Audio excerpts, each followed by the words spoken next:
Labas. Šiandieną atsakysiu į vieną dažniausiai užduodamų klausimų, kadangi mielosios, brangiosios dažnai jaučiate nerimą, stresą, nesusitvarkote su savo emocijomis. Taip pat tai galioja ir mamytėms, esamoms, būsimoms arba tiesiog pervargusioms ar ne, šis video ir skirtas. Kai yra liūdesys, kai yra pyktis, kai yra nesupratimas savęs ar ne savo emocijų, jausmų, kas vyksta, kas, kur, kodėl, agresija galbūt ar ne, toksai savęs praradimas, jeigu kalbam apie mamytes, lygiai taip pat yra nuolatinis pervargimas, naujas gyvenimo būdas, etapas, galbūt depresija ar ne. Tai štai parodysiu jums gražuolius ir truputėlį atsipalaiduokite tiesiog ir pajauskite, kas jūs traukia. Pasikraukite energijos lygiai taip pat ir per ekraną, ar ne? Pasimėgaukite kristalo energiją, pasimėgaukite vaizdu ir porą minutėlių tiesiog skirkite savo nieko negalvoti, nieko nedaryti, o tiesiog pasižiūrėti ir galbūt pajausti. Lauksiu komentaruose tai, kas jums patiko labiausiai, kas sušildė jūs. Štai čia yra meilės savo akmuo ir įvairios jų formos. Nesakysiu net pavadinimo, kad jums nesukti galvos tam, kad jūs visiškai atsipalaiduotumėte. Tiesiog parodysiu, kiek įvairių formų yra ir tiesiog paklausykime garsų, pasižiūrėkime, pajauskime ir prisipildykime. Meilė savo apskritai labai svarbu. Yra didžiulė dydžio delno, yra įvairiausių kitų formų. Toliau keliaujame prie vieno mylimiausių ir svarbiausių akmenų.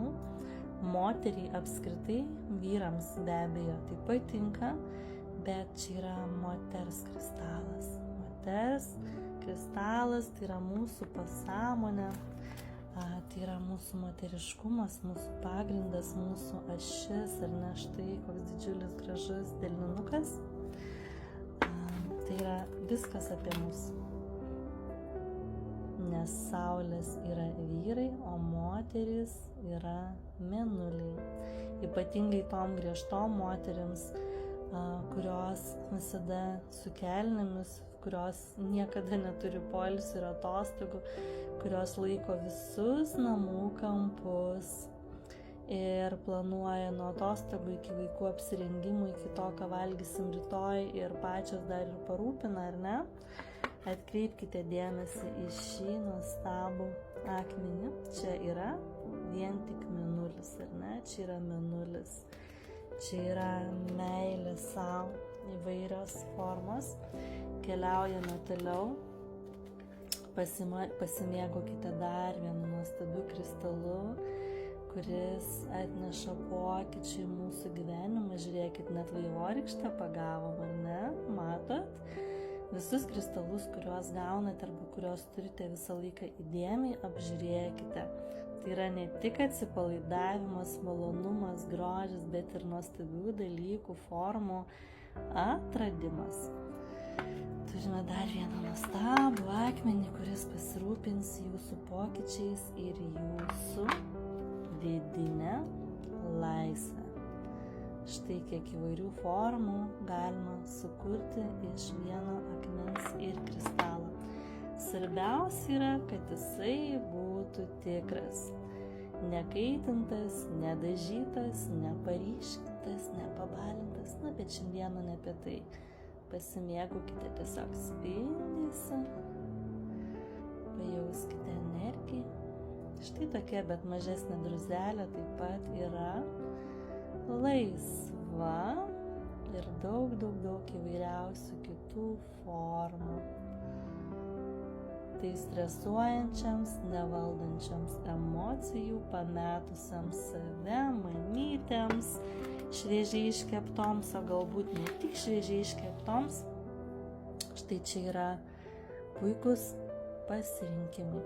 Be abejo, yra kristalai, jeigu jau parašote, kad yra tikrai diagnozuota depresija, kad geriate vaistus arba kažkas galbūt turi priklausomybių, tai tuomet jau būtų šiek tiek kiti akmenys. Čia yra nevaldančiams emocijų, galbūt hiperjautrioms, labai pasimetusiams, nejaučiančios nei savęs, nei savo ašies, nei savo kelio, kurioms trūksta įkvėpimo, optimizmo, motyvacijos, laisvumo. Tai čia yra šiandieną štai tokiai temai. Dar vienas mūsų keliantis pasitikėjimą ir labai pakylėtą optimistinę nuotaiką kristalas.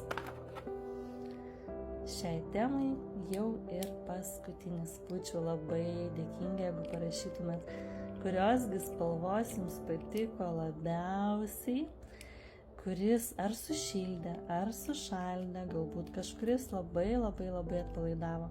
Na, o jeigu turėsite klausimų, puikiai žinote, kad aš esu tuo pačiu pavadinimu Mėnulio magija 777 ir Instagrame, ir Facebook'e. Jeigu norėsite asmeninės konsultacijos, su džiaugsmu ir su meile, laukiu jūsų žinučių. Kiekvienas kristaliukas būna įkrautas su meditacija, ar tai kristaliukas, ar tai apyrankė, ir tik tuomet išsiunčiamas jums. Nu, dabar dėkoju dar kartelį už komentarus ir tikiuosi, kad turėjote net 6 minutės atsipalaidavimo ir buvimo čia ir dabar. Tai brūkštelėk, kuris gi tau gražiausias, kuris spalva pakvietė tave.